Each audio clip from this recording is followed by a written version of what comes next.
Back in September 2020, we sold our house in the UK, then moved to Normandy in France, where we bought an ancient French farmhouse with various outbuildings, including an old barn, a small cottage with 2 woodlands, and 3.5 acres of pastured land in a beautiful national park area.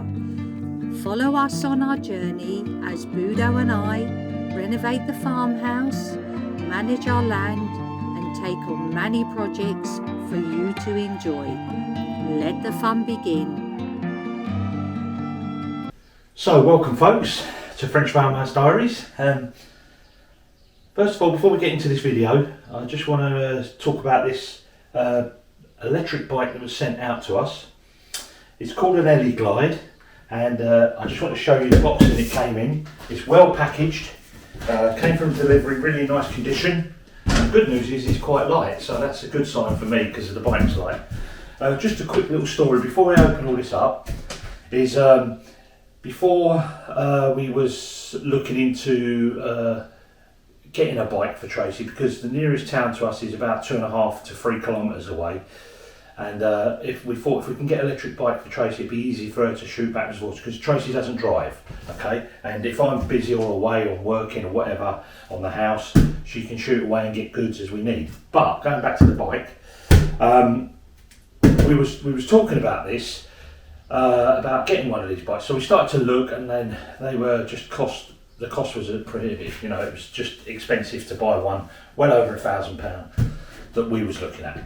And then about 2 weeks after that, out of the blue, this company said, would you like to try one of our bikes out, and you can keep it. And I thought, wow, that's fantastic. So that's what we're going to look at now, okay? So give me a few minutes, I'll cut all the straps off, I'll take all these big staples out, and then we'll pull the bike out. So I've opened the top, and here's the bike, and I just wanted to point out really how well this has been packaged. You know, they've managed to put polystyrene down the right positions to keep it locked into its position, and so far it looks in perfect condition. Tyres are inflated, so let's get it out, get the box out of the way, and then we can have a good look at this bike.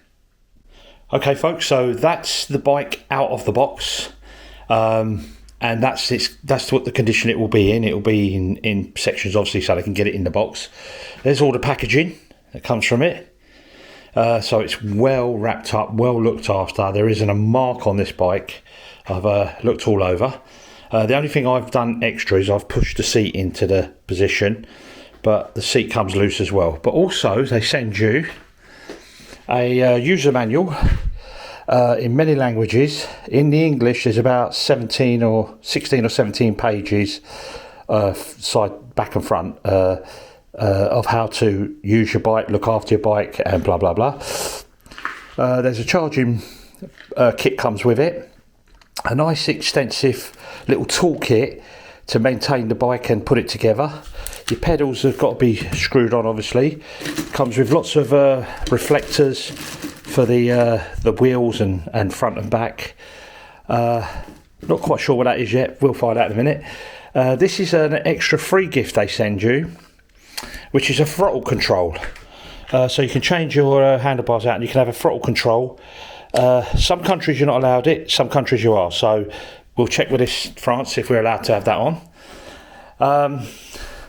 But yeah, it comes as is. It's even got a nice little stand on there. The battery's on there. The keys are there on the handlebar for the battery box, so you can lock it.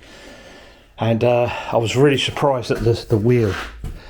Oh my god, it's like a feather. This is so light. So that's the reason the bike's quite light.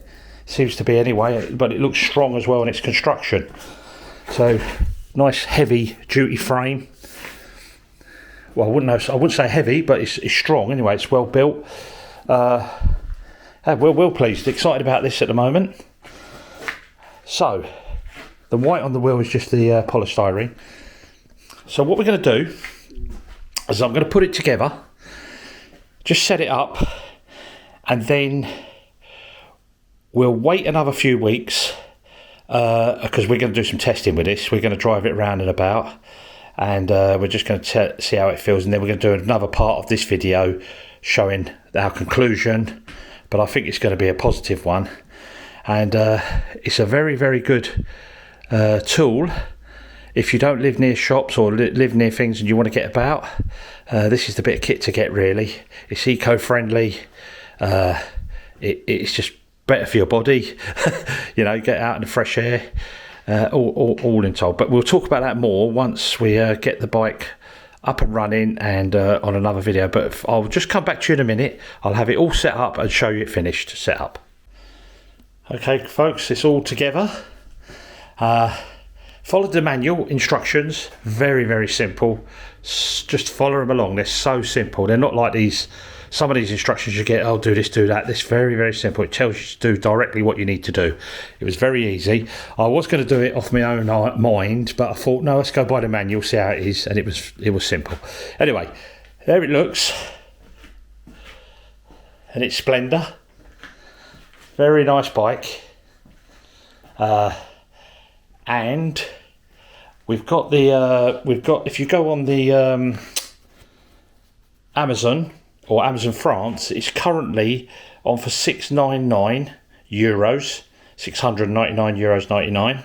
It was €749. So you use the code, you get a 5% discount as well, as I understand it. Okay, and if you go on their website directly, you can get I think it's €60 off the overall price. Tracy will put all the links on for you to look at, and remember, we're going to do another little bit more of a review of this in another video in a week or two, where we're going to be testing it out just to see what it's all about. But I've got to say, it came well packaged. It's a nice looking bike. It's lightweight comparison, and the key to this bike is it's eco-friendly. It's got a battery in there, and it makes riding it half as easy again. So you go up hills, you've got less pedal power, and everything's better for you. But we'll do that all in the review. But anyway, guys, I would 100% check this out if you're looking for a little bike. They've got different ones as well. This is called the M1 Plus, which is written on there, which is the M1 Plus. I think they do the M1 and there's another one. But if you're looking for a bike that's electric and coming up to the modern ages to make simplify your riding experience, then I would check these guys out. Eliglide, and they are the best price bike I've seen for what it does so far. Just a couple of little features here. You get the little onboard computer on top. You get a nice light that's connected, everything. You've got adjustable, that little blue dial there is adjustable suspension at the front, so give you soft up and down or make it a little bit harder. It depends if you're on the road or off road. Great little feature, I thought, was that stand, and I'm not sure, but I think it might even be adjustable, but I'm going to look at that. But cracky little thing. A lot of bikes don't come with them. The motor and the battery, and also you get a set of these handle grips for accelerating, like I said earlier. You get 2 keys there, and that's to lock the battery and do what we got to do there. Okay, nice set of gearing, lovely brakes. The thumb, I'm going to put this box down. So you got your gear shifting on both sides, the smaller gears and the bigger gears. Nice wide handlebars. It's just a beautiful bike. I wish I had it. Tracy's going to enjoy that, and it's going to make her life a lot easier, and I'll just have to pedal behind with my old bike to try and catch up with her. Anyway, guys, thanks for watching that. We'll crack on with the video now. Okay, welcome folks, back this week, and just wanted to show you where I'm at with the sashes. So I've got all the sashes made up, ready for the porch, and I just want to have a little chat about them. So I'll give you another little view there. Look. So these two are the front ones, and these are the 4 side ones. Okay, and you can see they've got swept heads on, and they're all done now. So I'll just pull them back, and you can see them like a folded. They're not glued. They're all dry jointed, and I'm just about to glue them up now. Just wanted to talk a little bit about them, the construction of them really, so you can understand it a bit more. Now, the small panes evolved basically from the sizes of glass they could get in the day, yeah? So if you go back to the Elizabethan times, glass panes were very small.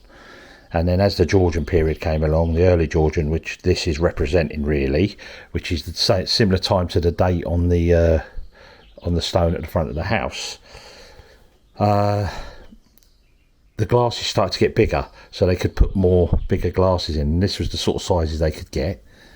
And then it got a little bit bigger after another few years, and so on and so forth. And eventually, when you get to the Victorian period, you don't see this no more like in the Victorian period. You would see it maybe above, and then say in a box sash window you'd see 6 in above, and then just a single one at the bottom or something like that, maybe a divided. But a lot of the time the Victorians just used to put 4 painters in, or 2 panes, so you'd have one at the top, one at the bottom on a box sash window, and then you'd have maybe 2 at the top, 2 at the bottom. But that's how they evolved. But the Georgian period for me is the best. It's the best time when they were doing windows, yeah. And they were the kings of sash making, really, because they got all the design concepts and the strengthening of a sash window, or anything, even if it's a casement window. So it opens out in England and it opens in France, if you like. But I just want to talk quickly about it. So these ones are all hand cut jointed, we call this, right? So there's machine processing in that, obviously, to make the mouldings and section the timber, but there's a lot of hand cutting on all the joints, so I have to cut them by hand, okay? And the construction is what you're trying to do is you're trying to get as wider tenon, which is this part here, okay? This part here. So you're getting as wide a tenon as you can of the piece that's going in, okay? The head, this is the head, okay? And then you put wedges in here, and it's glued and cramped and wedged up and locked in. And then what they used to do as well is just to put a little peg in here as well, and it was like belt and braces. Same with these joints here. You get the widest part of the glazing bar to make the joint, to make the tenon, and it goes through, and then they'd put a little peg in there as well with wedges, okay? And the reason they did that, and it weren't so much on, you never see it really on sash sliding windows, because they are hung. They're hung. There's no they're not under stress in any way by hanging on hinges and them wanting to tip over, if you understand. So when they done them on casements, they put the pegging in, okay? And what that did is that strengthened the window up. So if you imagine, I'm going to put my hand in front here, if you imagine the window's in and it's hung on one side, this side with the hinges, it wants to tip down like this. Gravity wants to pull the front end down with the weight of the glass and the putty and everything that's in there.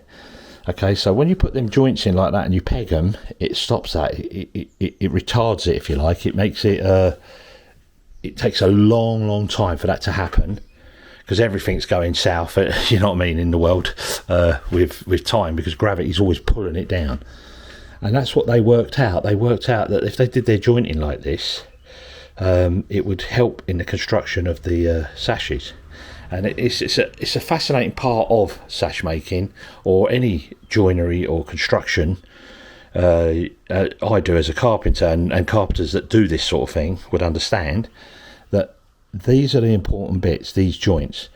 I see today, and I have seen it, and it shocks me really, but some of the way they're taught today is they don't put these beads in through tenons. Okay, what they do is they just push them in and glue them, or they glue them to the glass. It's ridiculous. I mean, they're not doing nothing, they're just a feature, and they're not actually helping that sash to stay up or stay in its condition. So years down the line, they just fall to pieces, they rot, they twist. If you look at a lot of French windows, you'll see because they open inwards and they're quite big and they're really elegant. You know, some of them are really beautifully done, especially in some of the chateaus. But you'll always see on them, they have these metal braces in here, and they're let in the corners, all right, and they're on all four corners. And what they're there for is to help the construction, so they don't, you know, start to sag, if you like. When I say sag, look, I'm going to try and show you. If I lifted up this corner, that end would want to go down, yeah. So that end down there would want to go down. That wants to come up, and that's what's happening. That's sagging down. But anyway, there we go. So we've got nice swept heads. They're all ready for gluing up. These little guys here, they're either side of the porch. So what I'm going to do is I'm going to glue these up now. Probably take me, I say about 20 minutes per window. So there's a good couple of hours there to do them. Get them ready. Then I'll start cutting all the horns off and tidying them up, and the tenons. And then I'll give them over to Tracy. She's going to seal them and oil them, ready to go in. Then I'll fit them, and then my next job is I'm going to start putting all the timber together to make the door for the porch. So that's going to match these as well. You'll see that when it comes along. But we've got lots to do. I've got pargeting to do, and in a minute I want to show you. We went yesterday. We went out with our friends to a vide Grenier. I think I've said it right, vide Grenier, and we bought some little items. And I was looking out, as I am always looking out, for tools and bits. But I was looking out for an old trowel, hand trowel, that I could cut the handle off and make another tool out of, which I'm going to show you coming up in the future when I do the pargeting, because I'm making a tool for the pargeting. But anyway, that's enough for now. So good morning, Tracy. So we've got something to share with us, haven't you? Bonjour everyone, welcome to a new week. Yes, yesterday we went to a local vide Grenier with our French neighbours. Lots of lovely different stands there, wasn't there? And it was more like a mini festival. They had all different vintage cars, and I think obviously at the end it would be the best in show. And then they had moules and frites, which is obviously mussels and chips. So I just wanted to show you some of the things that we bought. We bought a couple of items, didn't we? So I got this lovely French linen. Let me see where the monogram is. I don't really want to open it wide because I don't want it to go on the floor. I'm going to use this as an actual bed topper on our bed. Yeah. I'm going to give it a good clean because obviously the lady said she had it stored away for a long time. Then I'll starch it and then iron it. But can you see the monogram? Oh yeah, down there. And apparently that's her mother-in-law's name, and she's had that for quite a long time, so I bought that. And also I got these lovely lamps. Yep, they're nice, aren't they? Which I thought would be perfect for the farmhouse chateau bedroom. Yeah. They're absolutely lovely and quite unusual shades, I think. Yeah. But what I'm going to do with these, I'm going to actually chalk paint them.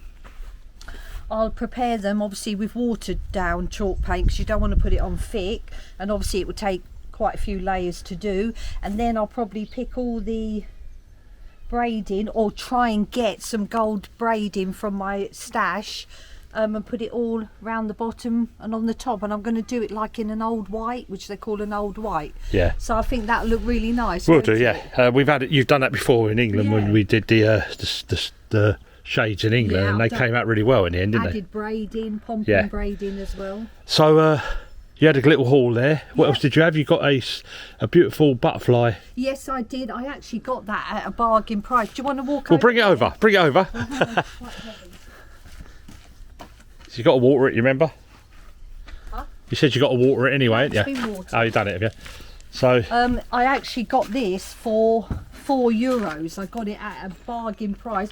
But I'm not panicking about the leaves curling in because it's actually the plant protecting itself because it's either been too windy, too wet, hot or too wet. Too dry, too dry. So I'm going to give it a good feed, just cut back the dead plants. I'll just cut them back to there, the dead flowers. Yeah, and the thing is this flower, this plant actually, bees absolutely love this flower, and this is a really good addition to our plants for bees. Yep. And these do grow very big as well. They can grow like as big as a tree nearly. This is all part of my little collection for the plant, for the front of the farmhouse. Yeah. But we know it as a butterfly bush, but it's Yeah. actually a buddleia. Buddleia, yeah, that's it. So yeah, I got some nice. Okay, so I got a couple of bits as well. I picked this up, and you know why? I wonder why. Why did I pick this up? Yeah, okay, fleur de lis. So that caught our eye first. Is the fleur de lis. These are brass, solid brass. Okay, and they're quite heavy. The whole thing is really heavy. It's like a cast of some sort. So we've got another one for the bedroom now. So I'll either go to the bedroom or the front room. We're not sure, but we'll see as we go with time. But it's a nice looking little item, and it works for our little wood burner as well. So we've got 2 of these now. The other thing I bought was... Do you want me to take that? No, you're right, it's okay. Fluted wedges. Right, now these wedges are really heavy. I mean, this one here is probably about £5, £6 maybe. Okay, and they're fluted down the edges. And what they're for, and they're quite a rare thing to get, okay, and they're for splitting logs like this. Okay, so I'll come over here. So it's for splitting these. If you want to, you bang the wedges in and you split along the edge, right? Basically, that's what that's for. They were a bargain buy, and they're very hard to get hold of now because they use like a composite stuff. But these heavy metal ones really muller through the logs quickly. The other thing I bought was this. Okay, like a little sickle, and needs a sharpen. But it's heavy, which I liked, and the reason we wanted that, and I wanted that, and I was looking for that, was when we start to cut the lavender, that's the sort of tool you want, because you bunch them up with your hand and then you just pull that through them, and it's a nice easy process to take the lavender cuttings and for Tracy to dry. And then the other tool I bought was this piece of rubbish, but I wanted this just for the handle, so all I want is this piece here and this metal bar coming down here. You can see it's already broken here and coming away, so I'm going to be taking this part off, and then I'm going to be making manufacturing another tool to do the pargeting up on there, which I was talking about, but I'll come to that and show you what I do there. And it's a little tool that's going to really make a nice item to make beads. Anyway, the gentleman where you bought these from, he had a lovely set, didn't he? A roofer set for cutting tile. oh yeah, tile roofing. That was a little bit expensive. It was expensive. What did I, €80? Yeah. But it was left-handed. Yeah. I would have bought it, but it was because it's a left-hander, Yeah. not a right-hander. I'm right-handed on that chopping. Yeah. Even though I'm ambidextrous, I like to try and use my right hand as more than I do. That would have been a lovely thing to buy, wouldn't Yeah, it would have been, yeah, but they'll come up. There's plenty of them in Yeah, France, and it's a French definitely. system. But anyway, guys, so that was our little vide Grenier. How'd you say it? Vide Grenier. Vide Grenier haul. And just to finish off there, you right, Chase? They were a gift from my friend's Yeah. garden. Yeah, so we've he gave us a few of them from his garden, and these are what are they called again? Hydrangeas. Hydrangeas. And in France they're called hortensias. Hortensias or hydrangeas, and they grow everywhere here. They're absolutely everywhere. You find these in big, massive bushes, and they're just so beautiful. And I think because they're purple and blue, they tend to grow more like in an acid rather than a normal sort of thing. But anyway, guys. This colour, aren't they, growing here? But they're as prolific as the foxgloves as well. They our just grow foxgloves are everywhere as prolific. well. But anyway, there we go. That's a little haul for a few hours out with a few friends. It was a nice Sunday, wasn't it? Lovely Sunday. Okay, folks, so I'm going to try and do you a time lapse of stripping this sash apart because it's dry at the moment. That means it ain't glued. So I'm going to strip it apart and then I'm going to put it back together again in a time lapse.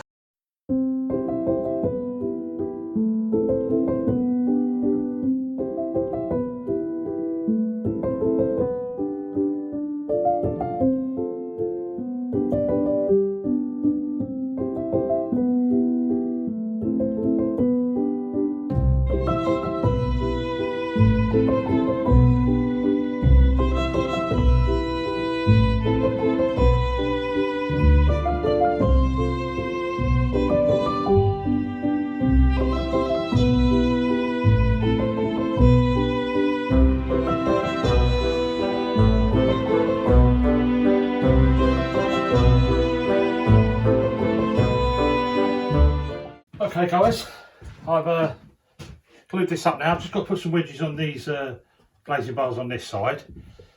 But basically that's it. That's what it is. It's just that's glued up.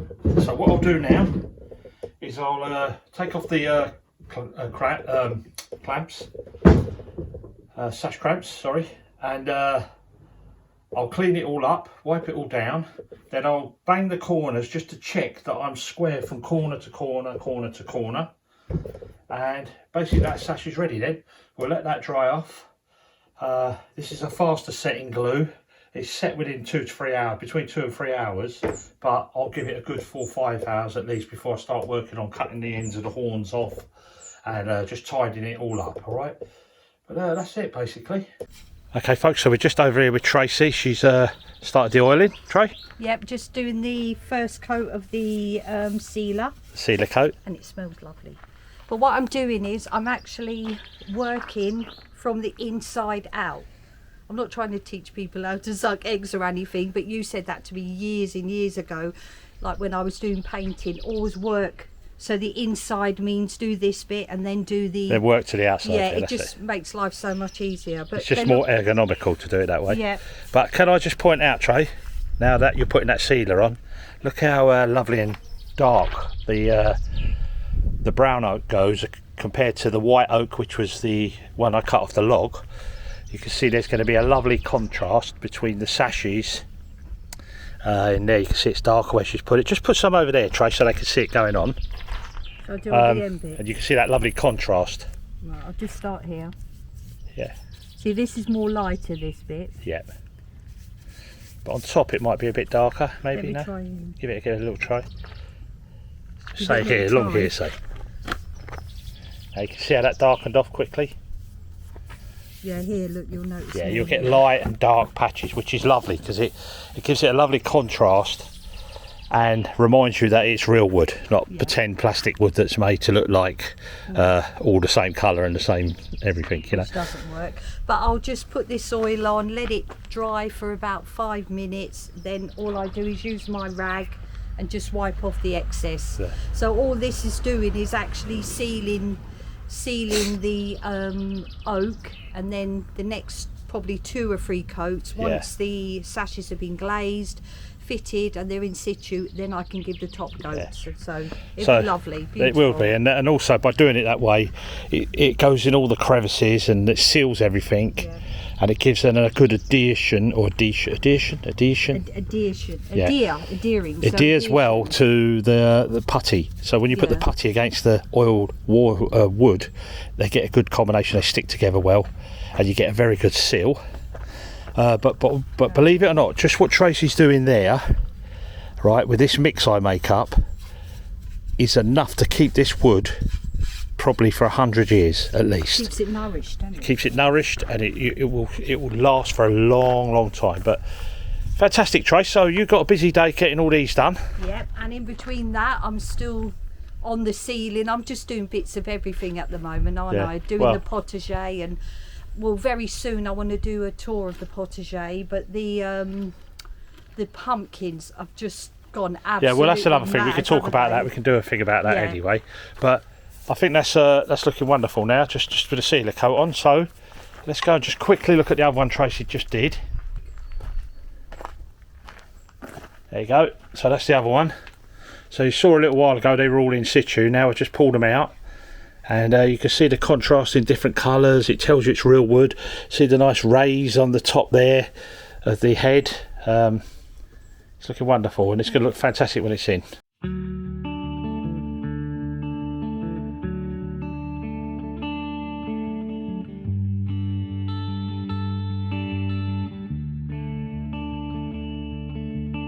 I don't know where you came from, but this road is yours to trail, made to mold into a song that's sung before your day. So you found the beat, the melody, the words to live your soul. You were made with love. You were made with love. You were made with love for this world. Silence speaks under our feet. The roots signal across the land. Oh, these cosmic plans vibrate, sending souls for helping hands. So you sow your seed and let it breathe until it found its roots. You were made with love. You were made with love. You were made with love for this world. Sometimes the world will move you, push, pull, there ain't no choosing. Okay, good morning folks. Just wanted to share this moment with you. So I put these in. They've all been yesterday planed up, cut and fitted into the porch. So all the sashes are in now. So they're just dry. They're dry in, if you know what I mean. So they're not glazed and they're not oiled yet. But they're just sitting in their positions. And what will happen is they'll come out and Tracy will oil them. And they'll get ready to go back in then when I putty them up, glaze them up if you like. But just wanted to show you the concept. So we got from some boards, some old planks to finished sashes, and this is the outside you see. So what you're seeing is the rebate and just the edge, so there'll be a putty in here, but the moulded side's on the inside. But just to give you another perspective of it, it's looking nice now. Yeah, and you know, it's amazing with carpentry. This is why it's a great trade to learn. You could turn wood into lots of different items, and this reminds me very much, whenever I do this sort of work, sash work like this with lots of panes in, or 9 pane as we call these, which is these ones. It always reminds me of a ship called the HMS Victory. It's an old British battleship that Nelson was on in the Battle of Trafalgar. And I don't want to say that too loud because we're in France, but it always reminds me of that. And it's something to look up. Have a look up. Look it up on. It's the gallery of the ship called the Victory, HMS Victory. But there you go, look, just giving you some different views of it. They're not fitted yet, still got to put all the beads on the outside against the framework to hold them in place, and then start to make the door. But there you go, you get to see it first as well. Whoops. So now I'll make the door next, and what will happen is the top of that rail there will be the top of the mid rail. So the top of the top of the bottom rail on the sash will be the top of the mid rail on the door, and then there'll be the panels and then the bottom rail, and then the top will be glazed like this, made up. Let's give you that header. And do you like the little arches? So you've got slopes and arches on each of them sashes there as well. But when it all comes together and the pargeting's done, the plastering, the puttying, the door in, and the nice little lights. I've tried to get some nice lantern lights to go inside or something. I'm not sure yet. Just to just to give it a nice warm light feel in the evening. But look, there you go, giving a view from a long distance. The black at the bottom of the tiles is just got to be cut off yet. That's just an overhang underneath the tiles there, so that'll be trimmed off, and then you'll see the beam across there. But it looks lovely with the tiles finished. Just got to cement the flashing as well there. It's coming along fine. Anyway guys, hope you enjoyed this week's video. Tune in next week, or well, next video. Not sure if there'll be one next week because we got got a few chores to do out and about, away from here. So hopefully we can get some videos for you. If not, it'll be the week after. But don't forget to tune in, because it'll be all plastering, pargeting and all the good stuff as well. There you go. Take my